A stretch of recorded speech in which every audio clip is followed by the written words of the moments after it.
ఏయ్ పొద్దునే వెళ్ళి సాయంత్రానికి వచ్చే స్కూల్కి ఎందుకు ఇంత లగేజ్ తిండి? నేను వెళ్ళేది స్కూల్ కాదు, 2 రోజులు స్కూల్ ట్రిప్ కి. 2000 అవుతుంది, వద్దని చెప్పాను కదరా. డబ్బులు ఎవరు ఇచ్చారా నీకు? నేను వచ్చినప్పుడు తాత ఇచ్చారు. ఓ అవునా, సరే వెళ్ళరా, ఎంజాయ్. కానీ ఆ పర్సన్ నీదే.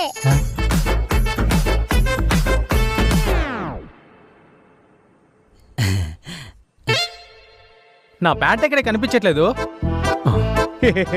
ఇంట్లో పంచె కట్టుకుని బోరు కొట్టిందంటే నా కూతురు నీ ప్యాంటుని నిక్కర్లా కట్ చేసి ఇచ్చింది. చూడటానికి బాగుంది, ఉంచుకుంటాలే.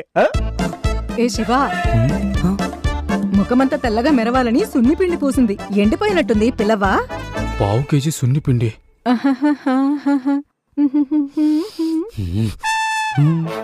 రేయ్, అది టీ పొడిరా. బావా, అక్క టీలో టీ పొడి తక్కువ వేసింది, అందుకే టీ పొడి తింటూ టీ తాగుతున్నా. లిస్టు ఇదేంటి